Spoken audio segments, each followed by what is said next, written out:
हुई हैं। तो इस ओरिएंटेशन के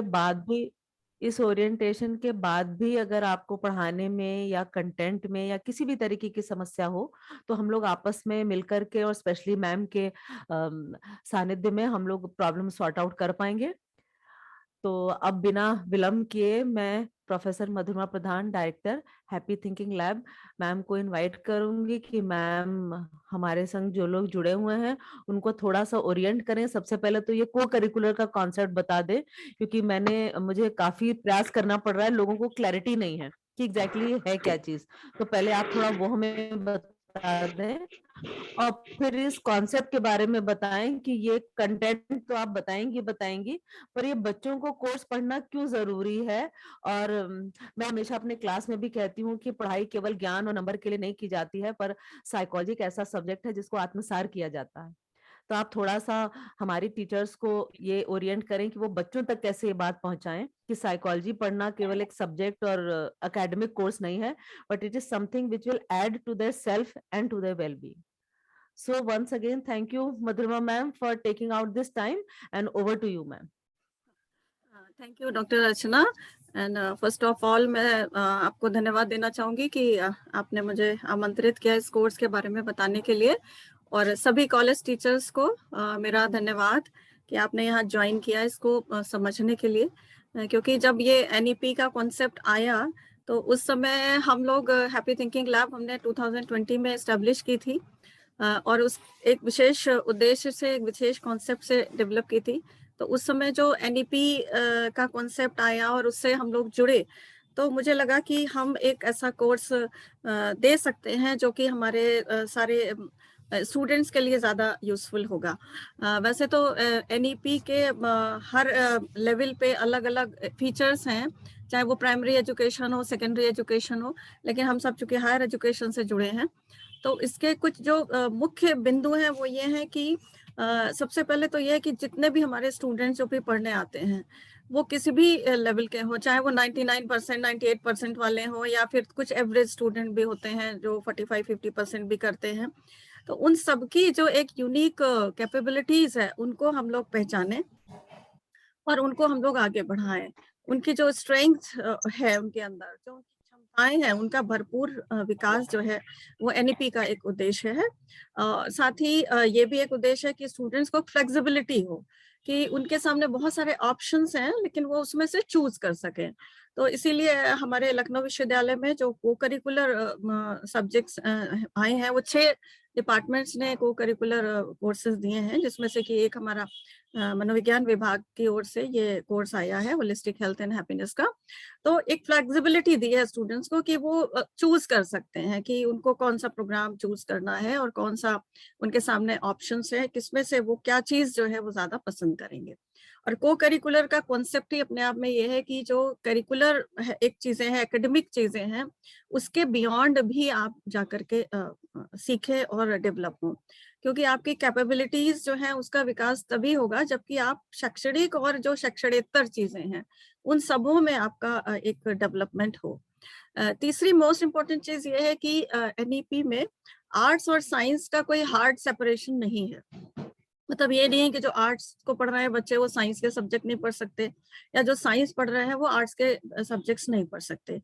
और ये अपने आप में एक बहुत अच्छी चीज है, क्योंकि ये एक मल्टी डिसिप्लिनैरिटी की तरफ संकेत करती है कि हम जितने भी डिसिप्लिन्स हैं वो कहीं आपस में कहीं ना कहीं जुड़ते हैं। कोई भी ज्ञान जो हम एक क्षेत्र में अर्जित करते हैं वो कहीं ना कहीं हमारे लिए लाभकारी होता है।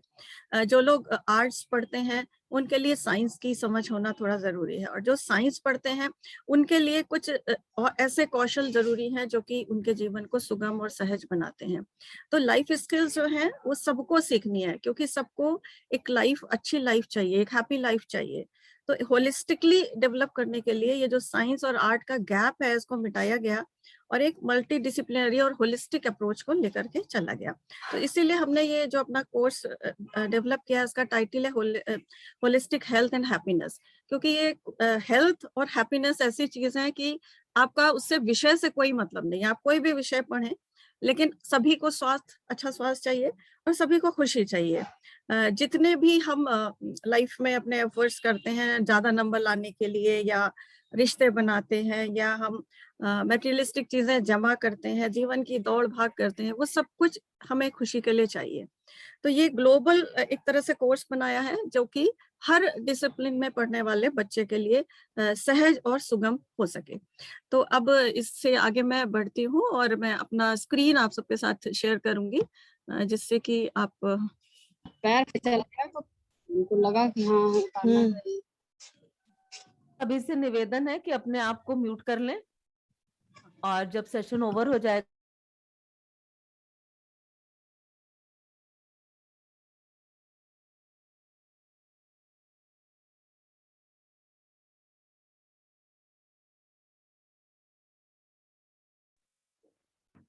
मैम आप म्यूट पे हैं। ओके सॉरी, मैं ये कहना चाह रही थी कि क्योंकि सेशन में कोई अवधान ना आए इसलिए सभी से निवेदन है कि अपने आप को म्यूट कर लें। एक बार सेशन जब पूरा हो जाएगा उसके बाद हम लोग थोड़ा इंटरेक्ट करेंगे और उसमें आप अपने आप को अनम्यूट करके जो भी आपकी क्वेरी या क्वेश्चन हो वो आप मैम से पूछ सकते हैं, पर फिलहाल के लिए सब लोग अपने आप को म्यूट कर लें। मेरा स्क्रीन क्या विजिबल Thank you. है आप लोगों को? हाँ मैम दीदी, स्क्रीन दिख रहा है। मैम हाँ। इसको स्लाइड शेयर मोड पे कर दीजिए। जी मैम।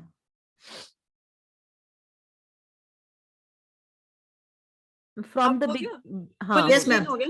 हाँ। हो गया। यस मैम ठीक है। तो जैसा कि मैंने बताया कि एनईपी की जो मूल विचारधारा है उसी को लेकर के हमने ये कोर्स बनाया है, और इसका जो हमारा ऑब्जेक्टिव है वो ये है कि इस कोर्स को पढ़ने के बाद स्टूडेंट्स जो हैं वो ये समझ सकेंगे कि होलिस्टिक हेल्थ क्या होती है, और स्पेशली जो हमारी एक इंडिजिनस नॉलेज है, हमारी जो भारतीय सभ्यता या जो हमारा भारतीय ज्ञान है, जिसका कि विदेशों में काफी प्रचलन हो रहा है, लोग इस ओर उन्मुख हो रहे हैं और भारत की ओर देख रहे हैं अपनी समस्याओं के समाधान के लिए। तो जो हमारी इंडिजिनस नॉलेज है, जो हमारी वेदों में या गीता में या डिफरेंट जो हमारे नॉलेजेबल स्क्रिप्चर्स हैं उसमें है, तो वो ज्ञान जो है वो हमें प्राप्त हो सके। और वो जो हम इसकी जरूरत इसलिए पड़ी क्योंकि जो हमारी वेस्ट की नॉलेज है, जो भी नॉलेज हमको वेस्टर्न सोर्सेस से मिलती है उसमें और हमारी जो भारतीय नॉलेज है उसमें थोड़ा सा डिफरेंस है। जो वेस्टर्न नॉलेज है उसमें हेल्थ को अलग अलग तरह से समझा गया है, जैसे कि फिजिकल हेल्थ अलग, सोशल है, इमोशनल हेल्थ है, फिर आपकी स्पिरिचुअल हेल्थ है, सबको अलग अलग टर्म्स में लिया गया। लेकिन हमारी जो इंडिजिनस नॉलेज है उसमें हेल्थ को एक होलिस्टिक तरह से लिया गया है, और उसमें ये अलगाव नहीं है कि हम एक हेल्थ को दूसरे हेल्थ से अलग कर पाए। जो हमारा अस्तित्व है वो पंच कोशों से बना माना गया है, जिसमें कि अन्नमय कोश, प्राणमय कोश, मनोमय कोश, ज्ञानमय और विज्ञानमय कोश की बात है। और इसमें जब हम पांचों कोशों पर ध्यान देते हैं तभी हमारी हेल्थ जो है वो असरटेन होती है। इसमें हम अलग अलग नहीं देखते कि हमें पहले फिजिकल हेल्थ करें या मेंटल हेल्थ पे काम करें, इमोशनल पे, सब जुड़ा है, मिला है। और इसमें जो पांच कोश है उसमें सबसे बीच में कोश है मनोमय कोश, यानी कि मन यानी आपके थॉट्स। तो जैसे कहते हैं ना, मन के हारे हार है और मन के जीते जीत, तो मन जो है वो सबसे ज्यादा इंपॉर्टेंट है, यानी वह हमारे थॉट्स। तो क्योंकि मन एक और आपके अन्नमय कोश और प्राणमय कोश से जुड़ा है, और दूसरी ओर ज्ञानमय और विज्ञानमय कोश से जुड़ा है। तो अगर हम अपने मन पे यानी अपने थॉट्स पे काम करते हैं तो हमारी बॉडी भी हेल्दी होती है और हम होलिस्टिक हेल्थ को प्राप्त कर पाते हैं। तो इसका ऑब्जेक्टिव हमें हमारे जो इंडियन स्टूडेंट्स को हैं उनको इंडियन नॉलेज या इंडिजिनस नॉलेज जो है हेल्थ की, उससे कनेक्ट करना इसका उद्देश्य है। इसके साथ ही एक उद्देश्य ये भी है कि हम ऐसे बच्चों को स्किल्स सिखाएं जिससे कि वो अपनी हेल्थ को, डिफरेंट लेवल की हेल्थ को असरटेन कर पाए। सिर्फ थ्योरेटिकल नॉलेज देने से काम नहीं चलेगा, क्योंकि उनको अपने जीवन में उतरना है, और एक होलिस्टिक नॉलेज जब उन्हें मिलेगी तभी वो अपने जीवन में खुश रह पाएंगे। जो हैप्पीनेस है हम सबका अल्टीमेट गोल है, और ये खुशी हमारे अपने अंदर है। जैसे कहते हैं ना कि जो सबसे ज्यादा हमारी कीमती चीज होती है उसको हम लोग लॉकर में बंद करके रखते हैं, है ना। रोज निकालते भी नहीं। तो उसी तरह से हमारे जो एक स्पिरिचुअल नॉलेज है, जो हमारी स्पिरिचुअलिटी है या स्पिरिचुअल सेल्फ है, ये हमारी सबसे कीमती और बहुमूल्य चीज है। लेकिन इसके विषय में बहुत सारी भ्रांतियां हैं। लोग ये सोचते हैं कि अरे अभी स्पिरिचुअलिटी की बात क्या करना, अभी तो हम यंग हैं, अभी तो हमें ओल्ड एज के लोगों के लिए ये है। लेकिन ऐसा नहीं है। इस कोर्स में और हमारी जो लैब बनी है उसमें भी हम लोगों ने ये बताने की कोशिश की है कि स्पिरिचुअलिटी कोई ऐसी चीज नहीं है जो ओल्ड एज के लिए है, बल्कि यंग एज के जो लोग हैं उनको उसकी सबसे ज्यादा जरूरत है, क्योंकि उनके सामने सबसे ज्यादा चैलेंजेस है और उनको एक लंबी लाइफ को लीड करना है। स्पिरिचुअलिटी और कुछ नहीं बल्कि अपना एक इनवर्ड फोकस है, जिसमें कि आप स्वयं से भी जुड़ते हैं, दूसरों से जुड़ते हैं और अपने वातावरण से भी जुड़ते हैं, अपने समाज से जुड़ते हैं, अपने देश से जुड़ते हैं और उस डिवाइन पावर से जुड़ते हैं। क्योंकि बिना उस डिवाइन एनर्जी से जुड़े हुए आपके अंदर वो इस ताकत नहीं आएगी, वो एनर्जी नहीं आएगी कि आप अपनी लाइफ की डिफरेंट जो रिस्पॉन्सिबिलिटीज हैं उसको सक्सेसफुली निभा सकें। क्योंकि जब लाइट जाती है तो हम क्या करते हैं, अपने आप को किसी दूसरे सोर्स से जुड़ते हैं, है ना। जब आप सोर्स से जुड़ते हैं तब आप डिस्चार्ज नहीं होते। जैसे कि मोबाइल आपका डिस्चार्ज होता है तो आप उसको चार्ज करते हैं, इसी तरह से स्पिरिचुअलिटी भी है, जो कि हमें अपने आप को चार्ज करने में हेल्प करती है, अपने आप की से जुड़ने में हेल्प करती है और हमें हमारा जो हमारी स्ट्रेंथ है उससे हमें रूबरू कराती है। और इसके पीछे हमारे अपने थॉट्स हैं, क्योंकि ये थॉट्स ही जो है हमको ये बताते हैं कि हमारे अंदर क्या स्ट्रेंथ्स हैं और क्या वीकनेसेस हैं। क्योंकि जो एकेडमिक नॉलेज है उससे आप लाइफ में बहुत ऊंचाई तक नहीं पहुंच पाएंगे, जब तक कि आप एक प्रैक्टिकल नॉलेज और एक अपने आप को स्ट्रेंथ से जुड़ने की नॉलेज और कैसे हम अपने आप को किस दिशा में चलाएं, कैसे हम सेल्फ फोकस होकर अपने आप को आगे बढ़ाएं, इसकी नॉलेज आपको जब तक नहीं मिलेगी तब तक आप लाइफ में एक्सेल नहीं कर पाएंगे।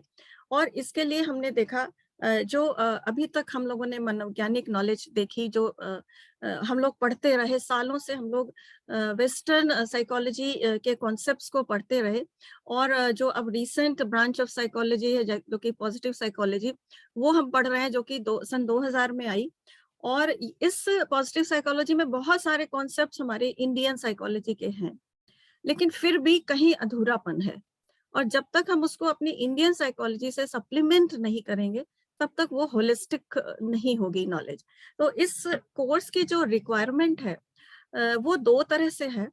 एक तो सामाजिक रूप से इसकी जरूरत है और एक हमारा जो एक डिसिप्लिन है, जो हमारा सब्जेक्ट है, उसकी भी रिक्वायरमेंट है कि हम होलिस्टिक हेल्थ और हैप्पीनेस के बारे में बच्चों को जानकारी दें, क्योंकि ये it is a right time कि हम उनके अंदर इस तरह की नॉलेज को इनकलकेट करवाएं। अगर हम सोसाइटल रिक्वायरमेंट की बात करें तो आज हम देख रहे हैं कि समाज में जो हमारा यूथ है वो कहीं पर बड़ा बिविल्डर्ड हो रहा है, दिशाहीन हो रहा है, उसको समझ नहीं आ रहा क्या दिशा है, क्या सही है, क्या गलत है। और एक तो वो वर्चुअल वर्ल्ड से इतना ज्यादा जुड़ा है, तो वो जो वर्चुअल चीजें हैं उसको ही वो एक रियलिटी मान रहा है और उसकी वजह से वो कभी कभी बहुत लोनलीनेस और डिप्रेशन की फीलिंग में आ रहा है। किशोर जो हमारी यूथ जनरेशन है भारत की, वो बहुत ज्यादा है।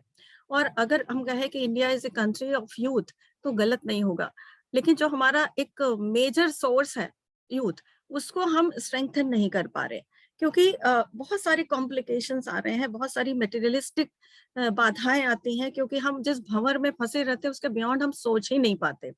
आज क्या है कि बड़े बड़े घर हैं लोगों के पास, लेकिन परिवार छोटा है, रहने वाले लोग नहीं है उसमें।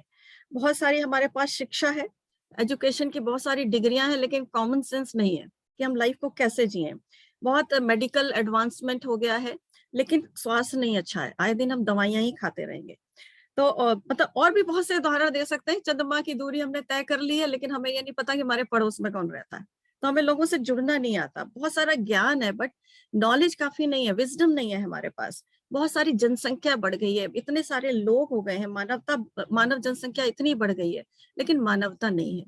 तो एक ये सोसाइटल रिक्वायरमेंट है कि हम अपनी इंडियन हेरिटेज से जुड़े। अगर हम सब्जेक्ट रिलेटेड रिक्वायरमेंट की बात करें, यानी कि हम मनोविज्ञान की बात करें, तो हम ये जानते हैं कि जो साइकोलॉजी अभी तक हम लोग पढ़ते रहे वो बाहर से आई, वेस्टर्न कंट्रीज से साइकोलॉजी आई और सबसे पहला जो डिपार्टमेंट बना साइकोलॉजी का कलकत्ता यूनिवर्सिटी में 1915 में। वहाँ पे जो भी लोग थे शिक्षक, उनको विदेशों में भेजा जाता था और वहां से जो साइकोलॉजी पढ़ के आते थे वो हमारे देश में पढ़ाई जाती थी। लखनऊ विश्वविद्यालय में भी 1929 में साइकोलॉजी डिपार्टमेंट बना और बहुत ही अच्छे अच्छे साइकोलॉजिस्ट हमारे डिपार्टमेंट से निकले, काली प्रसाद जी, अस्थाना जी, और बहुत सारे लोगों ने बाहर जाके ही सबने शिक्षा प्राप्त की और वही साइकोलॉजी हम लोग पढ़ते पढ़ाते रहे।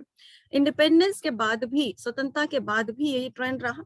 मनोविज्ञान के बहुत से क्षेत्र आगे आए, counselling psychology, guidance, testing, military psychology, social psychology, sports psychology, forensic neurology, बहुत सारी ब्रांचेस। कोई जीवन का क्षेत्र ऐसा नहीं बचा जिससे रिलेटेड साइकोलॉजी की फील्ड ना बनी हो। लेकिन क्या हुआ कि जो हमारा साइकोलॉजी की जगह इंडियन साइकोलॉजी की होनी चाहिए थी वो नहीं बन पाई, क्योंकि जो मनोवैज्ञानिक थे वो विदेशों में जो कॉन्सेप्ट्स थे वही पढ़ते पढ़ाते रहे और वहां की जो रिसर्चर्स की फाइंडिंग थी उसको रेप्लिकेट करते रहे, कॉपी करते रहे। तो अपना हमारा जो था वो कहीं पर खो गया। और फिर हमने ये देखा कि जब हमारी अपनी चीज बाहर से जब आई, यानी कि जब योगा बन के आया, तो हमें लगा ये तो हमारे देश की चीज है, ठीक है। जब हमारी बुद्धिस्ट साइकोलॉजी बाहर से, जब mindfulness based cognitive behaviour therapy बन के आई, तो हमें लगा माइंडफुलनेस बुद्ध तो हमारे यहाँ के हैं। तो ये एक बड़ी आयरनी रही कि हमारे देश में हमारी ही जो अपना मनोविज्ञान था वो जो है वो नहीं फ्लरिश कर पाया। तो इसके लिए आवश्यकता इस बात की है कि हम इंडियन साइकोलॉजी को हमारी जो अपनी प्रॉब्लम है उसको सॉल्व करने के लिए इस्तेमाल करें और उसके लिए हम शिक्षा दें अपने विद्यार्थियों को। लेकिन इसके लिए जो कुछ और भी प्रोबेबल रीजन है वो ये है कि जो वेस्टर्न सोसाइटी है वो अपने ही यहाँ की समस्याओं को सॉल्व नहीं कर पा रही और उसके लिए वो हमारे देश की तरफ देख रही है। जो हमारा भारतीय योग है या जो योगिक प्रैक्टिसेस हैं, मेडिटेशन है और जो स्पिरिचुअलिटी है, वो हमारे देश से ज्यादा वेस्ट में पॉपुलर है।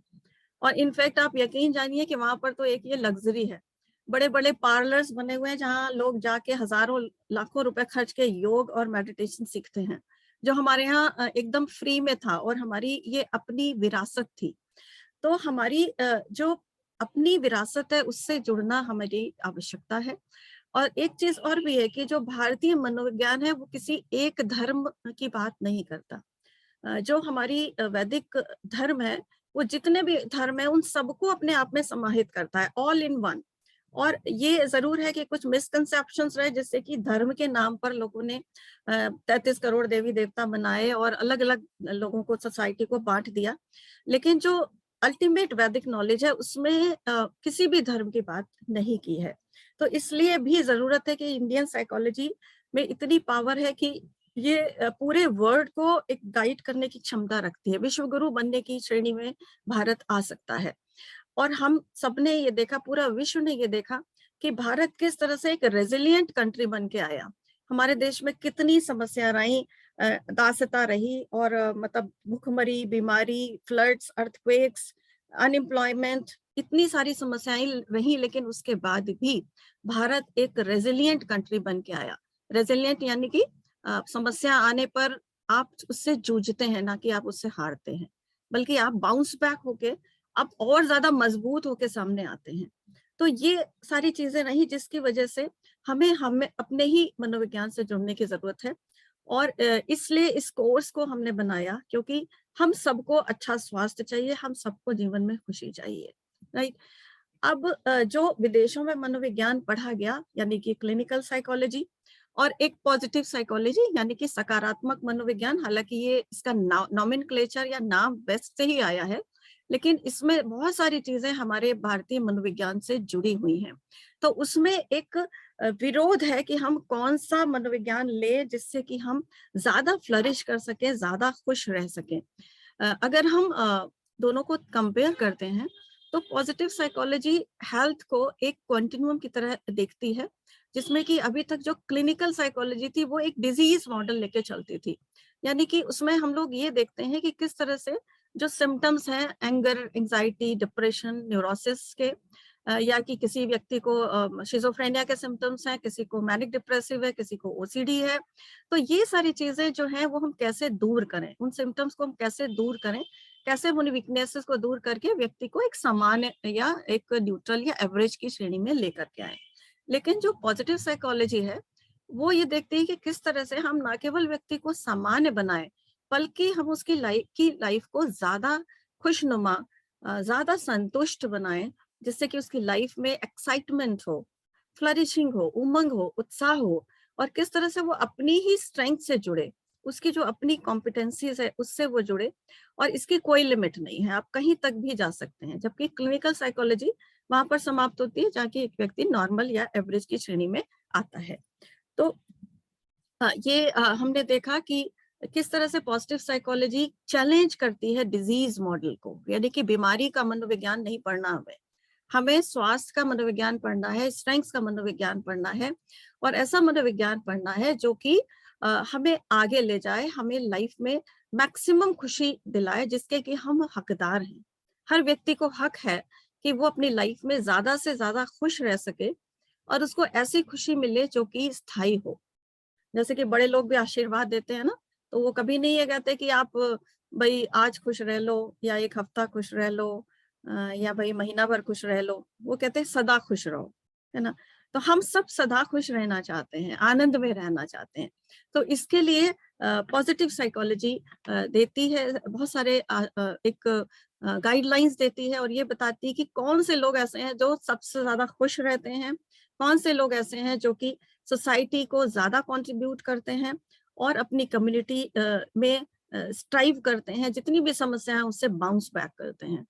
तो हम उस मनोविज्ञान की बात कर रहे हैं जो कि ना केवल रिपेयर करता है, हील करता है, डिसऑर्डर की बात हम नहीं कर रहे, हम फ्लरिशिंग, हैप्पीनेस, वेलबींग की बात कर रहे हैं। तो जो ये कोर्स है आपका, ये पॉजिटिव साइकोलॉजी के एरिया से जुड़ा हुआ है। अगर आप पॉजिटिव साइकोलॉजी के बारे में बहुत और भी जानना चाहते हैं तो बहुत सारी किताबें उपलब्ध हैं। ये सिर्फ उसकी एक झलक है, क्योंकि हम यूजी लेवल पे पढ़ा रहे हैं, तो इसको हमने उस तक ही सीमित रखा है। तो इस पॉजिटिव साइकोलॉजी में एक जो नई थ्योरी है वो ये है कि हम एक परमा मॉडल दिया गया है, जिसमें बताया गया है कि कैसे आप लाइफ में सबसे ज्यादा से ज्यादा खुश रह सकते हैं।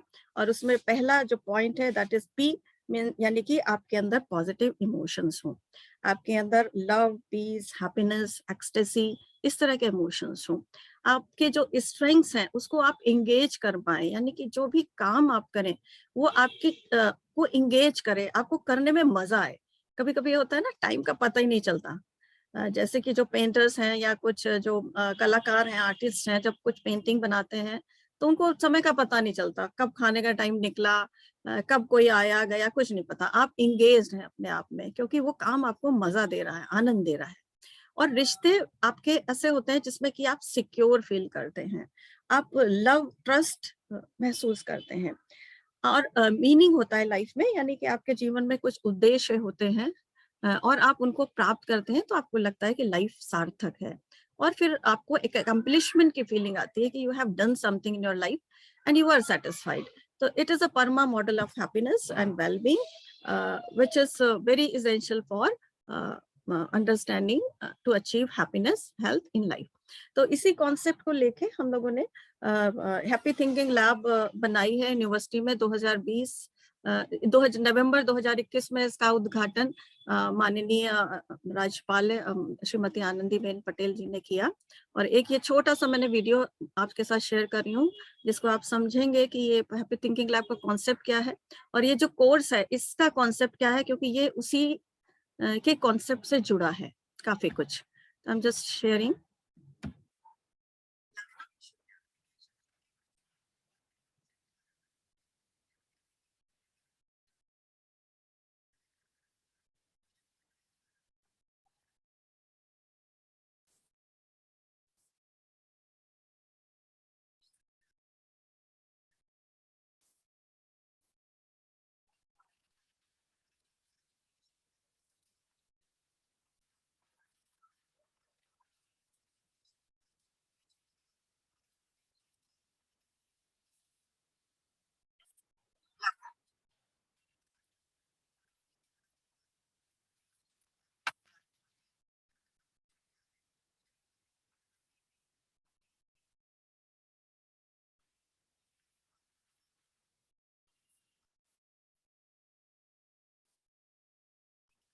अतिथियों की उपस्थिति में दिनांक 21 नवंबर 2020 को वर्चुअली संपन्न किया गया।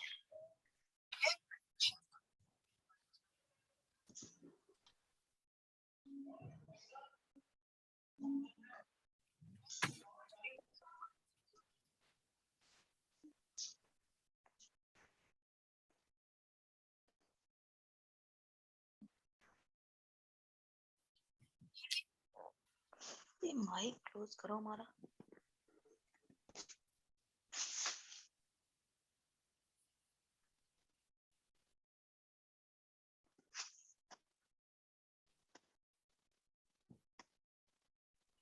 इस वीडियो में वॉइस नहीं, कोई नॉइस नहीं है क्या?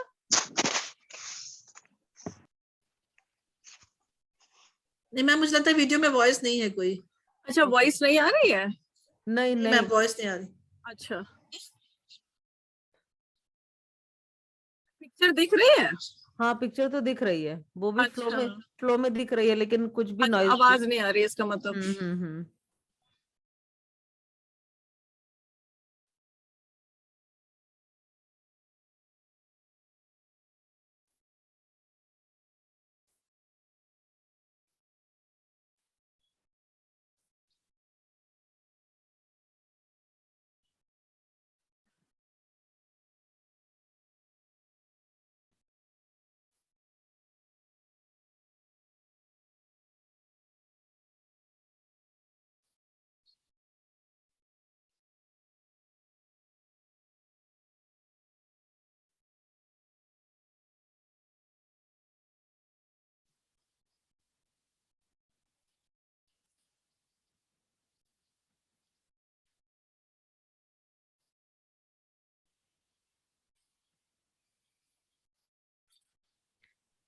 इसको जो मूव कर रहा है थोड़ा सा धीमे धीमे, बहुत जल्दी जल्दी मूव हो रहा है। मैम ये वीडियो है ना, ये तो ऐसे ही हो रहा होगा अच्छा अपने आप अच्छा, ही। Okay okay.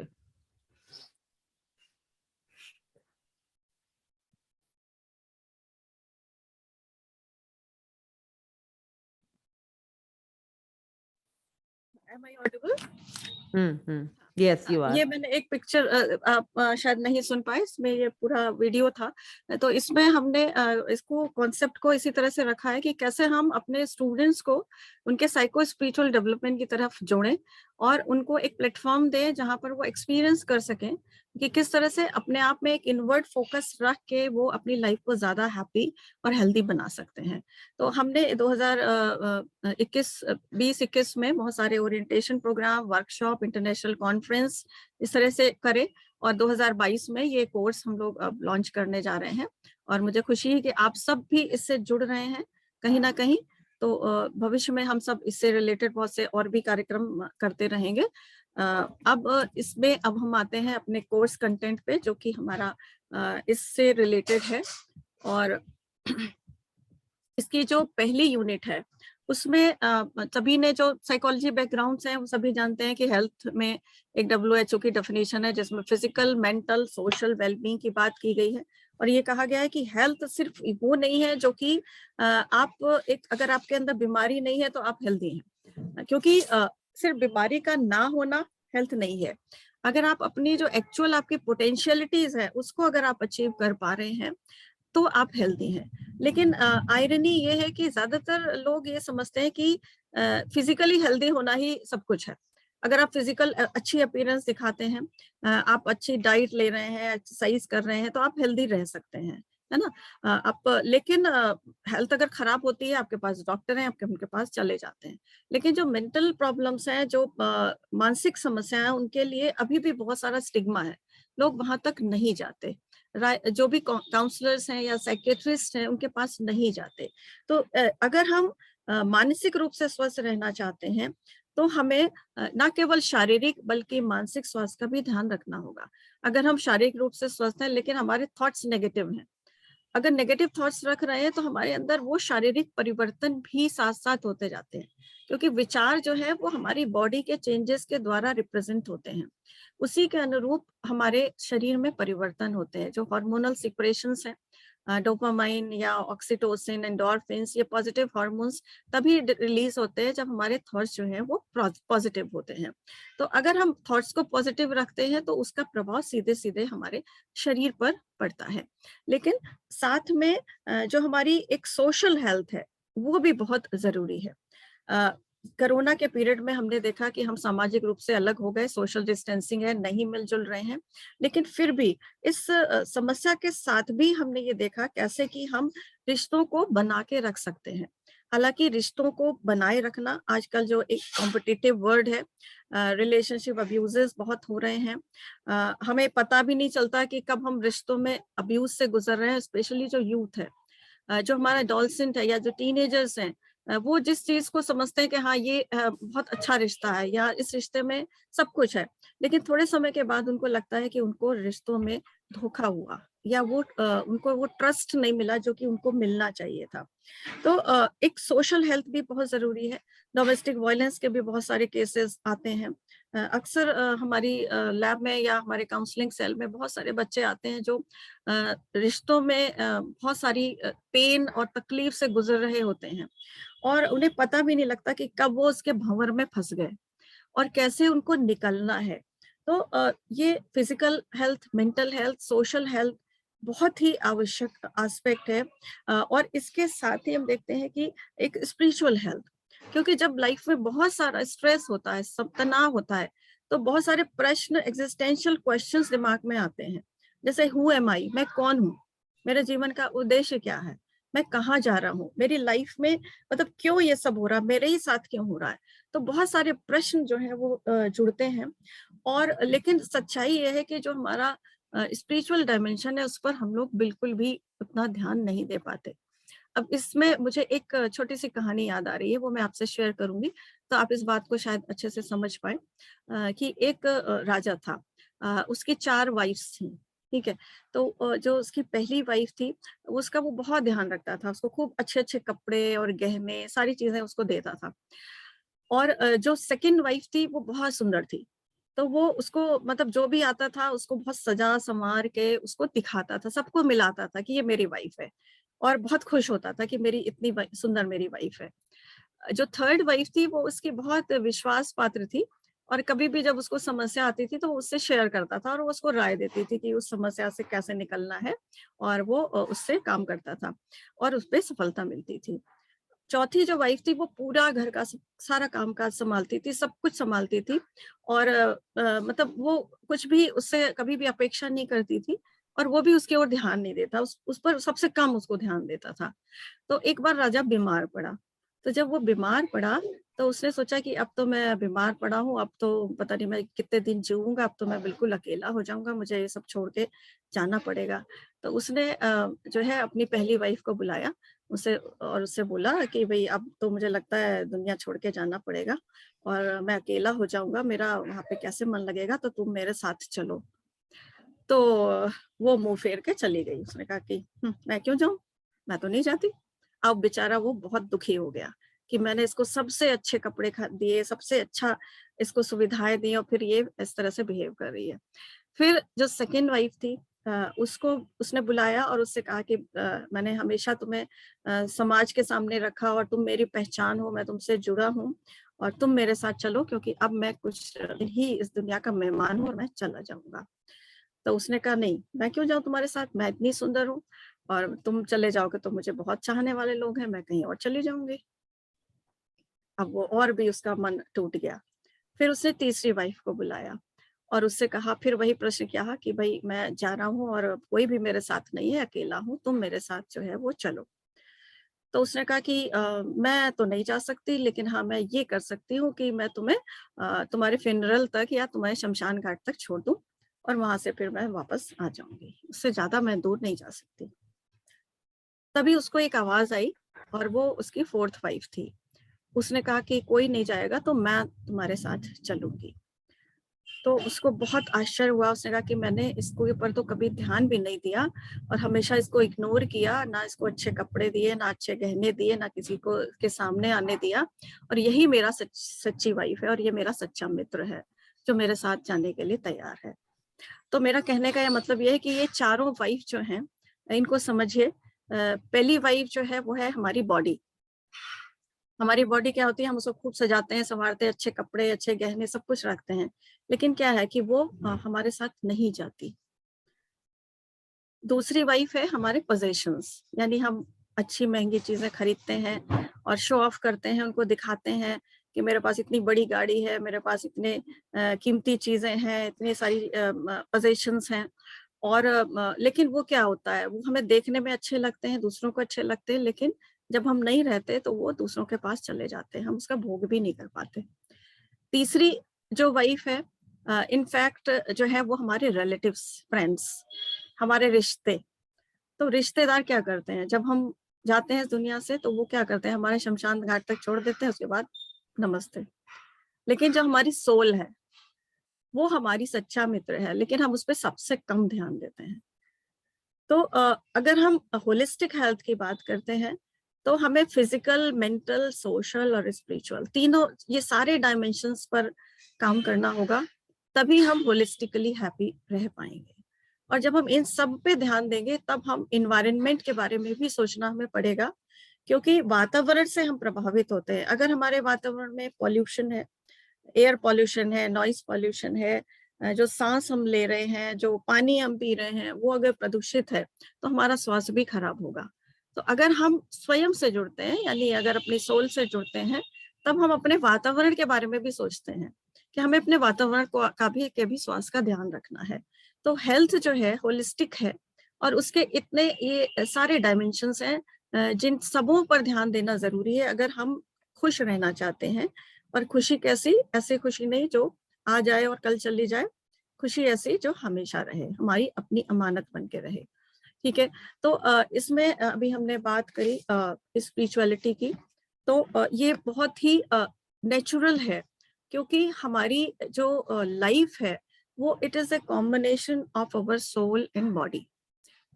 जिस मोमेंट पे हमारी सोल चली जाती है, उस मोमेंट पे क्या होता है, हमारी बॉडी को लोग कहते हैं इसे बाहर निकालो, किसी मतलब की नहीं है। तो ज्यादा इंपॉर्टेंट क्या है, हमारी सोल, हमारी स्पिरिट। जैसे कि बल्ब जलता है तो बल्ब नहीं इंपॉर्टेंट है, इलेक्ट्रिसिटी इंपॉर्टेंट है।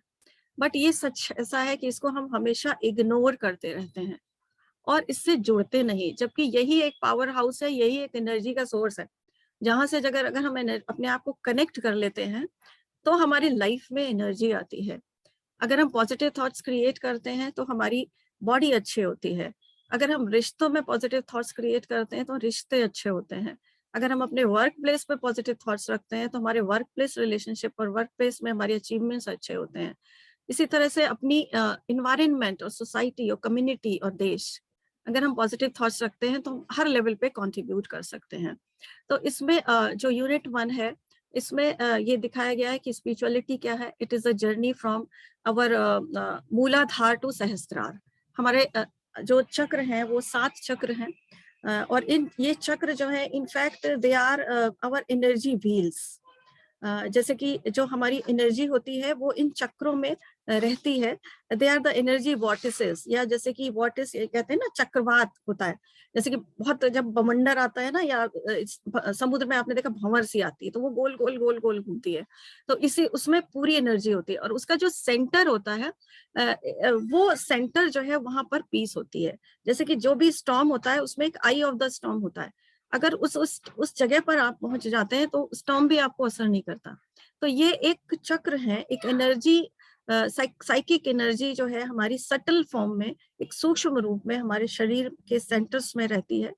और अगर हम कहें कि these are the transformers of our body, जिस तरह से कि ट्रांसफार्मर का काम होता है ना, एक डिवाइस होती है जो कि इलेक्ट्रिकल एनर्जी को एक जगह से दूसरी जगह ले जाती है और ये भी देखती है कहाँ पर एनर्जी को ज्यादा भेजना है, कहाँ पर कम भेजना है।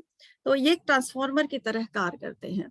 ये हमारे जो चक्र है, मूलाधार, स्वादिष्ठान, मणिपुर, अनाहत, विशुद्धि और आज्ञा चक्र, इन सभी चक्रों में वही तत्व हैं जो कि हमारे ब्रह्मांड में तत्व हैं। यानी कि पृथ्वी तत्व है, जल तत्व, सूर्य तत्व, वायु तत्व और आकाश तत्व।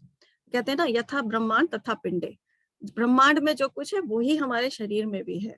बस जरूरत इस बात की है कि हम उससे किस तरह से अपने आप को कनेक्ट करें। तो अगर हम स्पिरिचुअल लाइफस्टाइल जीते हैं तो हम पॉजिटिव अफर्मेशंस का यूज करते हैं, अपने आप को पॉजिटिव अफर्मेशंस देते हैं। पॉजिटिव थिंकिंग रखते हैं। योग, मेडिटेशन, दूसरों की सेवा करना, सेल्फलेस सर्विस, इस तरह से हम अगर करते हैं तो हमारी होलिस्टिक हेल्थ इंश्योर होती है और इससे हमें एक ऐसी खुशी या आनंद मिलता है जो कि हमेशा रहने वाला होता है। ऑथेंटिक हैप्पीनेस जिसको कि पॉजिटिव साइकोलॉजी में कहा गया है, या इडोमेनिक हैप्पीनेस जिसको कि पॉजिटिव साइकोलॉजी में कहा गया है, लेकिन हमारे इंडियन साइकोलॉजी में उसको आनंद या ब्लिस कहा गया है। और इसको प्राप्त करने का, इस एनर्जी से जुड़ने का तरीका है मेडिटेशन। तो ये पहली यूनिट हो गई। सेकेंड यूनिट में हमारा जो है वो पॉजिटिव लिविंग के बारे में है, यानी कि हम किस तरह से अपनी जीवन को पॉजिटिव बनाएं। क्योंकि अगर हम पॉजिटिव जीना चाहते हैं, हम अपनी खुशी अपने पास रखना चाहते हैं, तो हमें कुछ चीजों पर ध्यान देना होगा। ये बात जरूर है कि हमारी खुशी 50% हेरिडिटी पर डिपेंड करती है, लेकिन 40% जो है वो हमारी इंटरनल चॉइस होती है, यानी हमारी स्टेट ऑफ माइंड कैसी है, हमारे थॉट्स कैसे हैं, और 10% हमारे इन्वायरमेंट पर या सर्कमस्टांसेस पे। तो अगर हम पॉजिटिव चॉइसेस बनाते हैं, पॉजिटिव सोचते हैं, तो वो जो 10% इन्वायरमेंट है या जो सर्कमस्टांसेस है उसमें भी हम परिवर्तन ले आते हैं। तो इस तरह से हम 50% अपने होल्ड में रख सकते हैं और इस तरह से हम अपनी हैप्पीनेस या खुशी को अपने अंदर पा सकते हैं। ये अवश्य है कि हमें जीवन में बहुत सारे स्ट्रेसेस आएंगे, लेकिन उस स्ट्रेस के बारे में भी हम अपने विद्यार्थियों को बताएंगे कि स्ट्रेस क्या होता है और क्यों होता है। जब हमारी resources, physical resources, social, psychological, spiritual resources हमारी डिमांड से ज्यादा नहीं हो पाते या उससे कमतर होते हैं, तब हमें स्ट्रेस की अनुभूति होती है। हालांकि स्ट्रेस आवश्यक है, अगर स्ट्रेस ना हो तो लाइफ में मोटिवेशन नहीं होगा, एनर्जी नहीं आएगी, ऊर्जा नहीं आएगी। तो ऑप्टिमल स्ट्रेस जो है बहुत आवश्यक है। क्या इसमें हम ये भी बताएंगे स्टूडेंट्स को कि स्ट्रेस मैनेजमेंट स्ट्रेटजीज क्या हो सकती हैं, जिससे कि हम स्ट्रेस को ऑप्टिमल लेवल पर रखें। कैसे हम अपने लाइफ के इंचार्ज बने, मतलब हमारी लाइफ हमारे कंट्रोल में हो, ना कि दूसरों के कंट्रोल में। और इस तरह से हम कैसे पॉजिटिव एटीट्यूड अपने लिए, दूसरों के लिए और लाइफ के लिए रख के अपने स्ट्रेस को मैनेज कर सकते हैं। और उसके लिए relaxation, exercise, meditation, healthy lifestyle help कर सकती हैं। गुस्से पर नियंत्रण करना, anger management is also very important, क्योंकि गुस्सा सब कुछ बिगाड़ देता है और गुस्से के साथ और बहुत सारी चीजें साथ में चली आती हैं, जैसे कि ग्रीड आ जाएगा, लालच है, ईगो है, लस्ट है, अटैचमेंट्स हैं, जो कि गुस्से को और भी बढ़ाते हैं। तो how to manage your stress and how to manage your anger, ये सारी चीजें जो हैं वो इस यूनिट में है, जो कि हम कर सकते हैं, अचीव कर सकते हैं। इसके बाद यूनिट 3 जो है वो है हमारी एक्सेलेंस इन लाइफ की। और जैसा कि आप सभी जानते हैं, बड़ा कंपटीशन का युग है और इसमें सर्वाइवल ऑफ द फिटेस्ट की बात है कि जो ज्यादा स्ट्रांग होगा फिजिकली, साइकोलॉजिकली, स्पिरिचुअली, वही compete कर पाएगा। क्योंकि इतना कंपटीशन है, चाहे वो गवर्नमेंट जॉब हो या प्राइवेट जॉब हो, जबरदस्त कंपटीशन है। और जो प्राइवेट जॉब में काम करते हैं उनके आगे तो लगातार, मतलब कोई लिमिटलेस गोल्स हैं, टारगेट्स हैं, जो कि उनको रोज रोज अचीव करने हैं और रोज रोज अपने स्ट्रेस को, अपने खुद को मैनेज करना है। तो एक चैलेंज हो गया है कैसे हम शारीरिक रूप से स्वस्थ रहें, मानसिक रूप से स्वस्थ रहें, रिश्तों को कैसे चलाएं, क्योंकि रिश्ते चलाना मुश्किल हो रहा है आजकल लोगों के पास। तो बहुत सारी चीजें हैं, समस्याएं हैं, जिससे मतलब रूबरू होते हैं हम, अगर हमें लाइफ में जो है एक्सेलेंस लानी है। और वो एक्सेलेंट परफॉर्मेंस जो है आप अकेले नहीं ला सकते, क्योंकि जो काम आप अकेले नहीं कर सकते, बहुत सारे मतलब काम होते हैं जिसमें आपको दूसरों की मदद की जरूरत होती है, दूसरों के साथ की जरूरत होती है। क्योंकि जब साथ होता है तो आपकी एनर्जी डबल ट्रिपल हो जाती है। अगर आप हमेशा ये सोचे कि नहीं मैं दूसरों को गिरा के आगे निकल जाऊंगा, तो ये आप मतलब आपका सोच है। क्योंकि अगर आप सबको साथ लेके चलेंगे तभी आप एक्सेल कर पाएंगे लाइफ में। अदरवाइज अगर हम सिर्फ अपनी इंडिविजुअल परफॉर्मेंस के बारे में सोचेंगे तो हम शायद दिक्कत में पड़ जाएं, क्योंकि रिश्ते हमें बहुत कुछ देते हैं और उसके लिए कुछ क्वालिटीज की जरूरत है। कंपैशन, दूसरों के लिए दया भाव, सहानुभूति, प्रेम, सहयोग, दूसरों को आभार देना, क्षमा करना, ये सब हमारे क्वालिटीज हैं जो हमारे रिश्तों को अच्छा बनाती हैं और हमारी पावर को इनहेंस करती हैं। हम अपनी लाइफ में बहुत सारी लाइफ स्टेजेस से गुजरते हैं और बहुत सारे रिश्ते हमारे होते हैं। इसमें हम देखते हैं पहले सबसे पहला और जो हमारा प्यारा रिश्ता होता है माँ के साथ, और जब वो रिश्ता मजबूत होता है तभी बच्चा आगे भी डेवलप करता है। जब माँ को छोड़ के वो बाहर जाता है खेलने, तो पलट पलट के देखता है कि माँ है कि नहीं, है ना। और अगर माँ बाप घर में है तो वो खेल भी पाएगा, अगर देखता है माँ नहीं है तो उसका खेलने में भी मन नहीं लगेगा। तो सिक्योरिटी चाहिए, हम सबको सिक्योरिटी चाहिए, और ये सेंस ऑफ सिक्योरिटी सिर्फ बचपन में नहीं होती, आगे तक हमें सेंस ऑफ सिक्योरिटी चाहिए, रिश्तों से सिक्योरिटी चाहिए। हम ऐसे रिश्ते चाहते हैं जो ट्रस्ट पर बेस्ड हो, जिसमें कि हमें अपनापन मिले, एक प्रेम सौहार्द मिले, तभी हम आगे जो है वो बढ़ते हैं। लाइफ में जितनी भी स्टेजेस पे से हम गुजरते हैं, नए नए चैलेंजेस हमारे सामने आते हैं, और उन चैलेंजेस को हम मीट आउट करते हैं। पहले माँ बाप के साथ रहते हैं, फिर स्कूल जाते हैं, नए रिश्ते बनते हैं, उसके बाद फिर हम और आगे बढ़ते हैं, जॉब में आते हैं, फिर नए रिश्ते बनते हैं, शादी होती है, पार्टनर आता है, फिर उसके साथ आपको करियर भी बनाना है, अपने दूसरे परिवार के साथ भी जुड़ना है। तो ये एक पूरी लाइफ साइकिल, और फिर अंत में क्या होता है, फिर आप अकेले ही रह जाते हैं, और उसके बाद फिर आप को बच्चों पर डिपेंड करना है। तो लाइफ हमेशा तरह तरह से हमारे सामने चैलेंजेस लाती है, और उन चैलेंजेस को हम कैसे मीट आउट करते हैं, सब कुछ हमारे थॉट्स पर डिपेंड करता है। क्योंकि जैसे विचार हम क्रिएट करते हैं, वैसे ही जो है हमारी लाइफ होती है, पर्सनल लेवल पे, रिलेशनल लेवल पे, सोसाइटल लेवल पे, कम्युनिटी लेवल पे, हम वैसे ही आगे बनते हैं। तो सबसे ज्यादा इम्पोर्टेंट है हमारे अपने थॉट्स।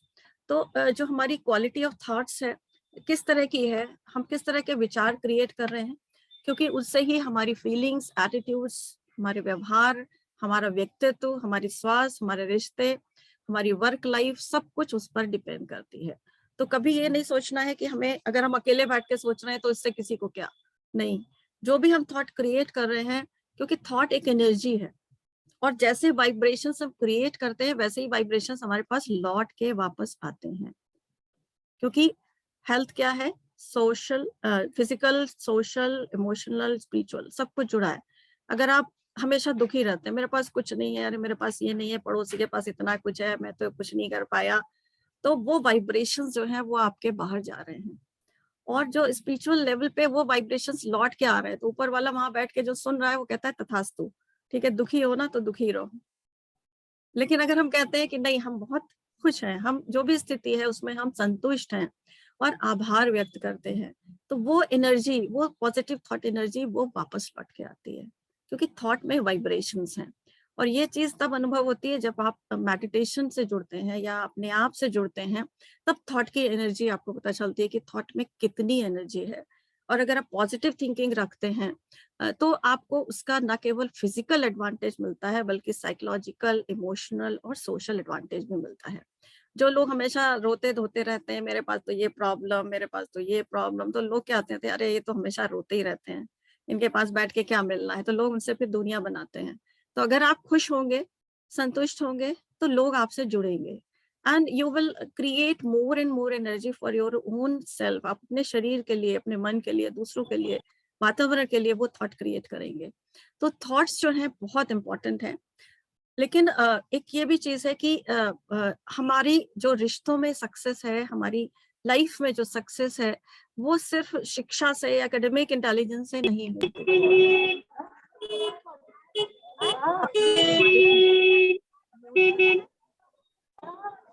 प्लीज म्यूट कर दे। हमारे कोई पार्टिसिपेंट्स लगता है कहीं व्हीकल में हैं। ट्रैवल, हाँ ट्रैवल कर रहा है कोई।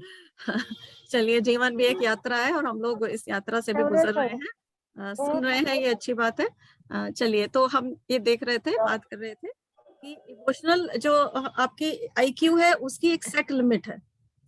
एक सीमा के बाद आपका आईक्यू डेवलप नहीं होगा। लेकिन अगर लाइफ में आपको एक्सेल करना है तो आपको इमोशनल क्वोशेंट होना चाहिए, यानी थॉट्स हमारे इमोशंस में कन्वर्ट होते हैं, जैसे थॉट्स वैसे इमोशंस।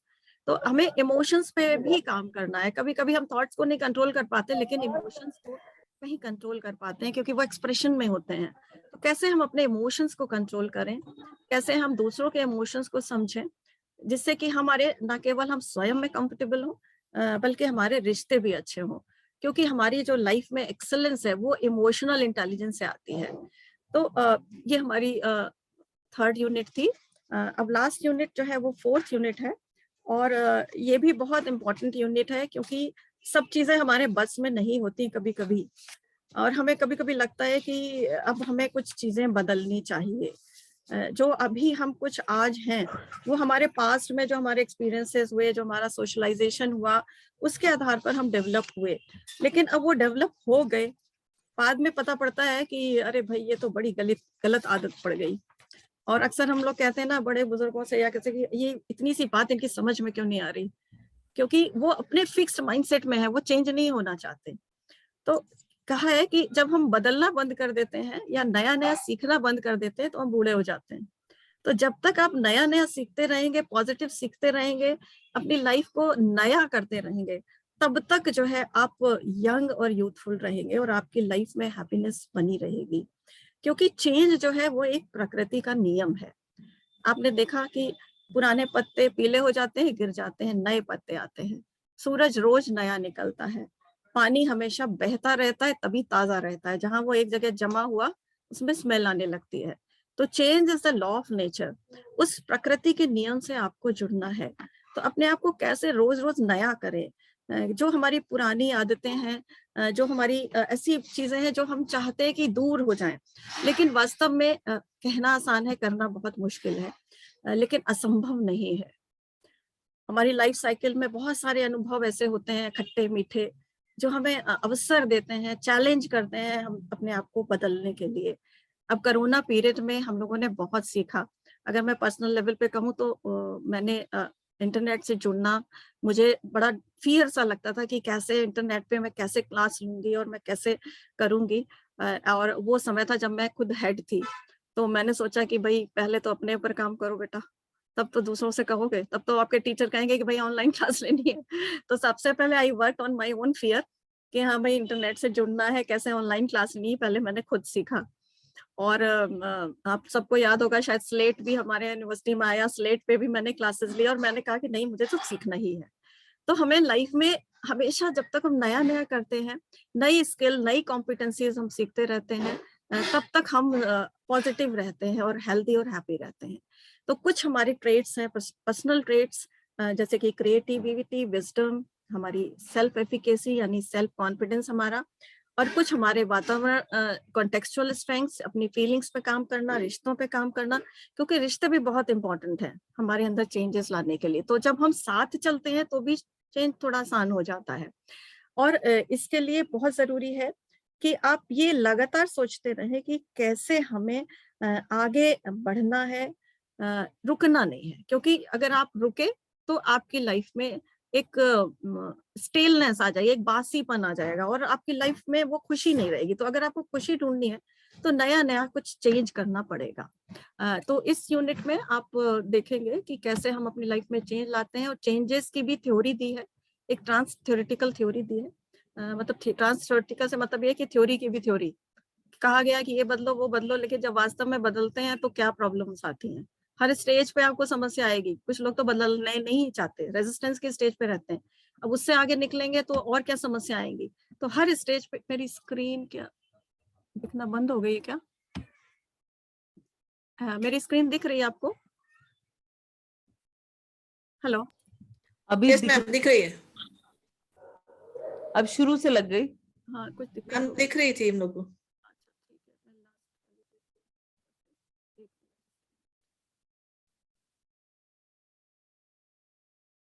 हाँ खत्म ही हो गया था लास्ट था। तो हमें पॉजिटिव चेंज वाली यूनिट है, ये भी बहुत ही यूजफुल है। और ये सिर्फ यूथ के लिए नहीं है, सबके लिए मेरे ख्याल से यूजफुल है। क्योंकि हम सभी कभी ना कभी बदलना चाहते ही हैं। बहुत सारी चीजें हैं, एडिक्शंस हैं जिनको हम रोकना चाहते हैं, बहुत सारी हैबिट्स हैं। गुस्से पे कंट्रोल चाहते हैं, गुस्से पे कंट्रोल करना चाहते हैं, कि नेगेटिविटी हर समय रोते ही रहते हैं, ये प्रॉब्लम प्रॉब्लम प्रॉब्लम, समझ ही नहीं आता कि प्रॉब्लम कब खत्म होगी। तो ये आदतें हैं जो कि जिनके हम गुलाम बन के जीते हैं।